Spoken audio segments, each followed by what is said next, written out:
although ISIS quickly claimed responsibility. The military, for its part, has told the president ISIS is not defeated, pushing back against Trump's claim in recent weeks. We have won against ISIS. We've beaten them, and we've beaten them badly. But the consequences of the withdrawal now becoming more clear. Losing territory does not end groups historically. It just means they have to shift strategies to a guerrilla-style campaign, and that is exactly what ISIS has now done. U.S. officials saying tonight there are no plans to change the president's strategy to bring U.S. troops home. Wolf? All right, Barbara, thank you. Barbara Starr at the Pentagon. Let's bring in our chief White House correspondent, Jim Acosta. Jim, as we learn more about this ISIS-claimed attack, the president is getting pushback on his Syria policy. That's right, Wolf. But one area where he's not getting pushback is from the Kentucky Republican Senator Rand Paul. The president met with Rand Paul earlier this afternoon over here at the White House, along with a couple of other senators, to talk about Syria and other issues. And Senator Paul came out of that meeting, just released a statement a few moments ago, Wolf, we should point out, saying that he remains proud of President Trump. Doesn't sound like the president is budging, as Barbara Starr said, on his decision to pull U.S. troops out of Syria, even after the terrorist attack in that country earlier today. The White House did not seem to have its message straight, I should say, as the vice president declared earlier in the day that ISIS had been defeated in Syria despite that bombing in Syria. The uncertainty in the battle against ISIS comes as House Speaker Nancy Pelosi is now raising the stakes in the government shutdown.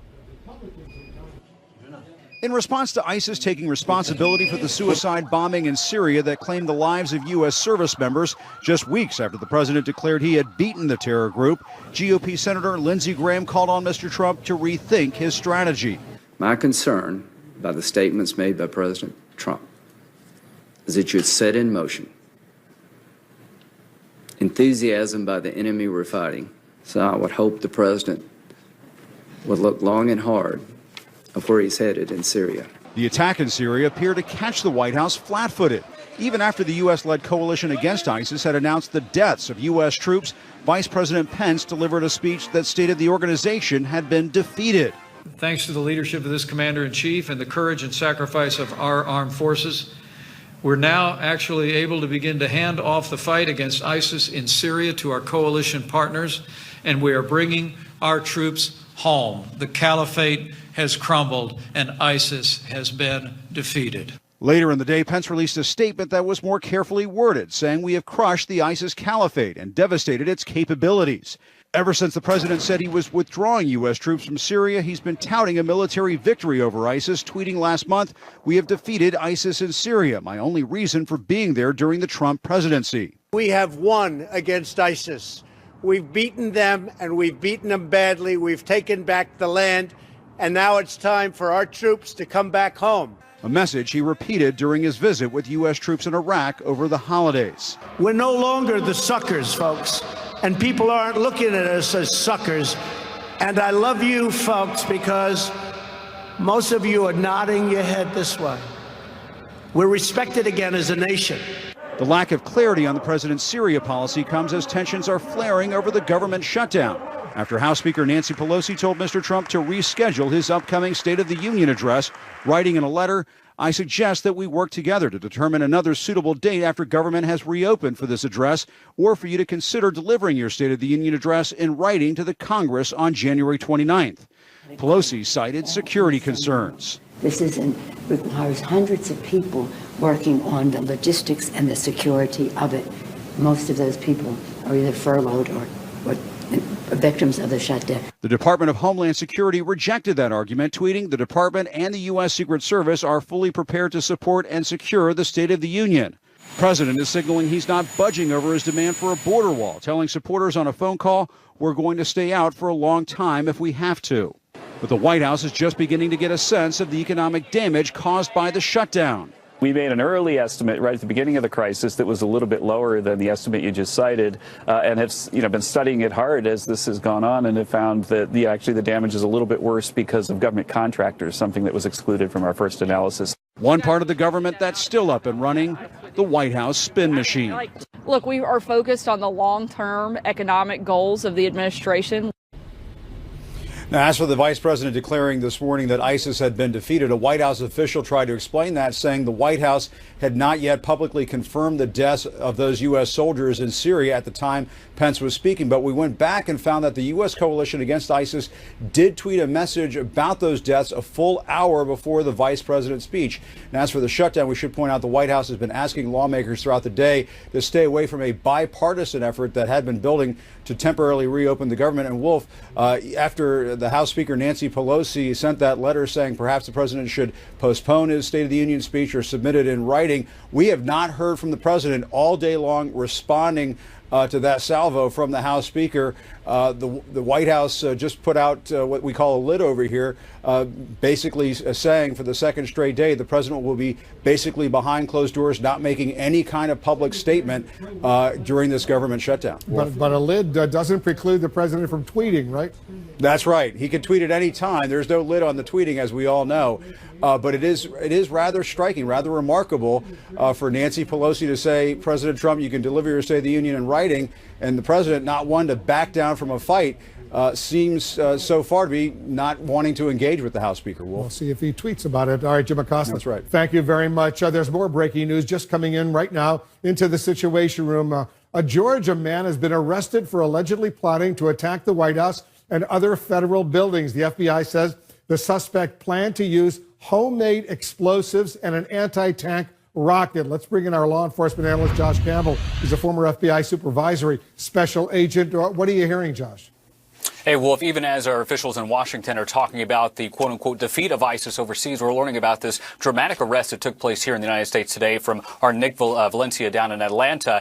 It involved a 21-year-old named Hashir Tayeb, who was arrested by federal agents today as part of a plot to attack the White House and various buildings inside the Washington, D.C. area. Now, this all stemmed from a tip that came into the FBI. An individual reported that this subject, 21 years old, was becoming radicalized and exhibiting signs that worried him. The FBI opened an investigation. They moved in. And what followed was this dramatic kind of development where you had the subject who was talking about wanting to travel overseas to area that was controlled by the Islamic State, but then really focused on conducting some type of attack here in the United States. And again, you had several FBI agents, undercover employees that were involved in this in order to try to determine what was his motive. And we actually saw throughout the complaint that the individual was trying to attempt to gather weapons. I'm going to read here part of the complaint to you that really tells you about how this took place and how the individual was actually gathering weapons. I think we have that here. It says on or about January 1st, 2019, Tayeb, using a social media messaging application, noted,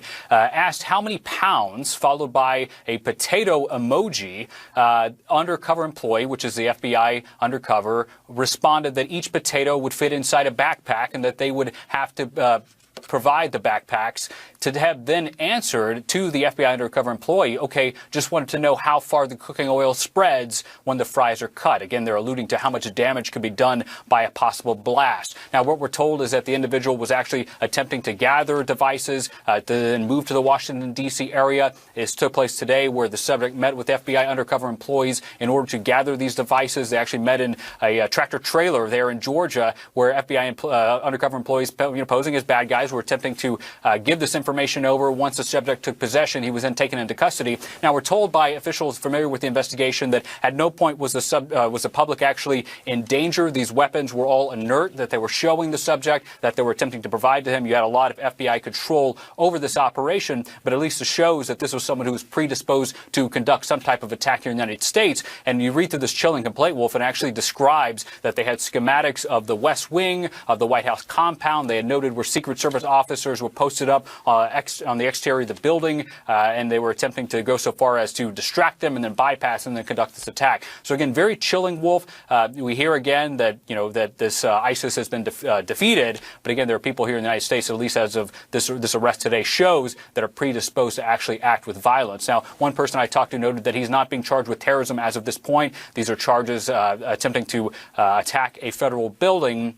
And this person also noted, Wolf, tying to this shutdown, that these FBI agents who have been working long hours to stop this threat are not getting paid, Wolf. Yeah, I'm just reading some of this complaint. As you point out, it is chilling. This individual, according to the complaint, wanted to take down as many as he possibly could, take down people in the White House, blow a hole in the White House, and then broaden the attack to include the Washington Monument, the Lincoln Memorial, and a specific synagogue here in Washington as well. If you read it, and I know you've gone through it in detail, it's all pretty terrifying.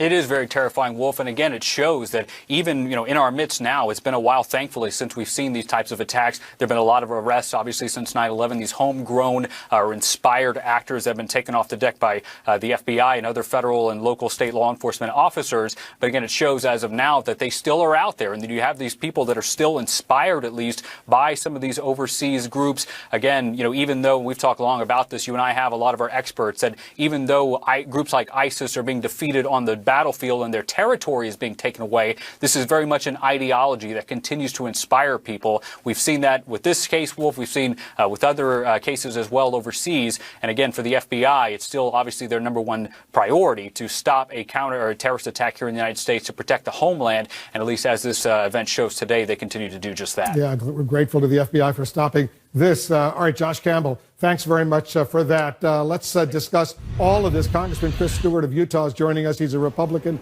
He serves on the House Intelligence Committee, also the Appropriations Committee. He's a former U.S. pilot, Air Force pilot. Congressman, thanks so much for joining us. Good to be with you, Wolf. So what's your reaction to this thwarted plot to target the White House, other targets here in Washington? You just heard the breaking news. Well, I think my reaction is much like the rest of Americans as we learn this. First, thank Kevin for law enforcement, for federal and local law enforcement, for the intelligence community who is, their radar is always up, knowing that this is a possibility. And I think it's a reminder to us that, we live in a dangerous world. And so far we've been lucky in many cases, but we can't always presume we will be. And we need the dedicated efforts of brave men and women who are out there trying to keep us safe. Yeah, and unfortunately, the FBI was on the case. So let me get your reaction, Congressman, also to the death of 4 Americans in Syria in this terror attacks. You heard Senator Lindsey Graham say he's concerned that President Trump's statements may have set in motion, his words, enthusiasm by the enemy. Do you agree with Senator Lindsey Graham? I like the senator. I have a tremendous respect for him. I actually disagree. I just don't think that we have any indication that that's true at this point. And we don't set our policy based on one day, one tragedy, one bombing. It has to be more broad-based than this. But Wolf, I agree and I disagree with the president. I actually agree with him that we should be looking at a drawdown in Afghanistan. And the reason I mention that is I want people to know I'm not reflexively saying we should have our soldiers everywhere around the world. As you mentioned, I'm a former Air Force pilot. I know how hard our soldiers and airmen are working. I know how hard it is on our family, and there's only so much we can do. But I disagree with the president on Syria. I think we've had an enormously positive outcome there with a relatively small number of people, about 2,000 soldiers that are there. And it worries me. In fact, I think we need to move very, very carefully in that drawdown and recognize that we're going to lose some very strategic interests if we do it or do it poorly. Yeah, that's their point. Let's turn to the Russia investigation while I have you, Congressman. You've warned that if the public doesn't get to see the Robert Mueller report, the speculation may be worse than the reality. So will you accept what's now being described as a summary of Mueller's work by the next Attorney General if he's confirmed, William Barr? Well, I need to see the report, and I need to see the summary, and I need to see what it is that would be redacted or wouldn't be released to the American people. And Wolf, I know that some of your listeners or viewers are not going to agree with this, but I don't think the Mueller report is going to be an enormous event. I don't think it's going to be this political bomb that goes off. In fact, many of those that seem to have information regarding the report are trying to downplay some of the expectations. And they think it's going to be much more of a whimper than a lot of people expect. But either way, and especially if that's true, but again, either way, I think the American people want to know, and I think they should know. And by the way, there's been so many times when they've said we can't release this for national security, and it's absolutely nuts. It's not; these aren't issues of national security. In some cases, they were issues that were embarrassing to the FBI or embarrassing to other individuals. But we're not talking about nuclear codes or how our submarines are designed and built. This is something different. And I think the American people need to know, and if not, the speculation will run rampant here. And I think that the outcome from that isn't good for us. You won't be surprised to hear that I agree. Transparency is very, very important, given all the attention that's been focused on this investigation over the past couple years or so. Let's turn to the government shutdown, Congressman. The House Speaker, Nancy Pelosi, has told President Trump they will have to reschedule his State of the Union address based on security concerns due to the shutdown. Do you believe those concerns are valid, given that all members of the House are going to be there, all members of the Senate, the entire cabinet except for one designated survivor who stayed behind, members of the Joint Chiefs of Staff, the U.S. Supreme Court, the entire Washington, D.C. diplomatic corps? The security that's required for a speech like this, as you know, is enormous. Yeah, it is, and it is one target. And look, if you're going to hit us at one point, that would be the time to do it, right? But I think it's disingenuous. In fact, I think it's nuts for the Speaker to say we should reschedule and to disinvite the President. Homeland Security, the FBI, Secret Service have all assured us that they can do their job. I believe them, and they surely wouldn't say that if they didn't believe that themselves. And the second thing, Wolf, is I think that the Speaker primarily wants for the President not to have an opportunity to speak directly to the American people, especially about this border security that has been such a divisive issue and, as you said, led to the shutdown. So I think that's her primary objective there, is to take away a microphone from the President, not because she's terribly concerned about security. But she does, as the Speaker, she can decide who speaks before the House of Representatives and who doesn't, right? That's my understanding. Now, I've never been the Speaker, and I'm the only guy in Washington who doesn't want to be the Speaker, by the way. But, so I don't know that I know that, but that's my understanding, is that she gets to decide who comes before the House. But remember, it's not just the House, it's the Senate and all those other organizations and agencies that you talked about. But it would be terribly unfortunate if we were to lose that opportunity. And the tradition that has been going back for so long for the President to come before the chamber to talk to the American people, especially when, again, Homeland Security and Secret Service have assured us, of course, we can provide adequate security for this event. Congressman Chris Stewart, thanks so much for joining us. Thank you, Wolf. All right, just ahead, we're going to take a closer look at the nationwide impact of the government shutdown, from Wall Street to airports, even to breweries. And does President Trump bear any responsibility for the deadly attack on Americans today in Syria after his widely disputed claim that ISIS has been defeated? We're following breaking news on the deaths of 4 Americans in a terror attack in Syria and the claim of responsibility by ISIS. Also this hour, the economic damage from the longest government shutdown in history is growing. We're tracking the impact from coast to coast. Our national correspondent Jason Carroll is joining us from Wall Street right now. Jason, the White House is now acknowledging that this shutdown is causing a lot of financial pain across the country. Well, you're absolutely right, Wolf. And what's become painfully clear, whether you're watching what's happening here on Wall Street or on Main Street, the longer this shutdown continues, the more it's going to start to affect the average American. Worries on Wall Street that the shutdown is taking its toll on the economy.